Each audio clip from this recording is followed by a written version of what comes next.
Just when you thought a hardware store was manly enough, this movie takes it to a whole nother level.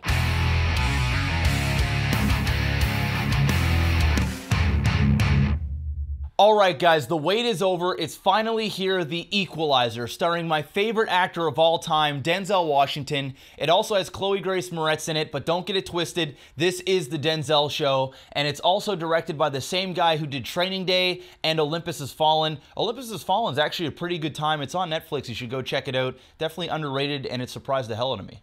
In this, Denzel plays a character with a mysterious past that we learn more about as the film progresses, but we're introduced to him as a middle-aged man that works at a hardware store, and he has his life very structured. He goes to work, he goes to a coffee shop, reads a book, goes home, rinse and repeat, but at the end of the day, he seems really bored. It seems like something is eating away at him, and although he fits into society well, he just seems like he's out of place. It isn't until Chloe Grace Moretz's character gets beat up real bad, and I'm talking like a Chris Brown beatdown. She plays a prostitute or an escort. Basically, she sucks dick for money and she's pimped out by the Russian mob. Denzel knows about this the whole time, but doesn't do anything in the past because he doesn't want to go back to his old ways. He wants to just blend into society, mind his own business, and get through life.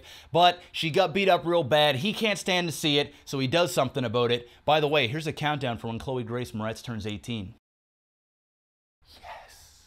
As shown in the trailer, he goes to talk to the ones that are responsible for the beating, and that is where we get our first action sequence, and man, it does not disappoint. This scene is almost too good because the rest of the movie, in my opinion, didn't really match up to it, simply because this is the first time we see him snap. Like, this is the first time we see him go into his old ways, and we really learn about his special set of skills that he has, and they do not disappoint. Holy tits. It's one of those scenes where you're going, ooh, ah, and you go,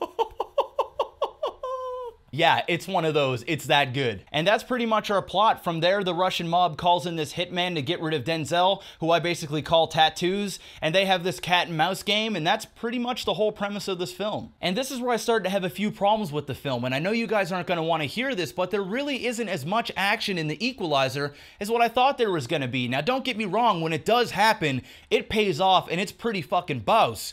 But the problem is the director would do this bullshit where he would go into work, he'd take a sledgehammer off the shelf, the next scene he'd be walking into work, putting it back on the shelf while wiping blood off it, and we don't actually get to see him smash skulls in. Show us him smashing the skulls! You also have Denzel Washington in your film. Denzel Washington. This isn't fucking Jason Statham you're working with. Don't throw him out there to just kill people, take names, and call it a day. Utilize him like you did in Training Day. This guy can act. He can take your shitty script and turn it into something epic if you allow him to do it. In this film, he didn't have anybody around him that he cared about. Sure, Chloe Grace Moretz's character, she was in this for all of 4 scenes. It was like the movie director was going, who's hot right now? Chloe Grace Moretz? Check. How can we get Denzel to snap? Okay, domestic violence? Check. Now we have our movie.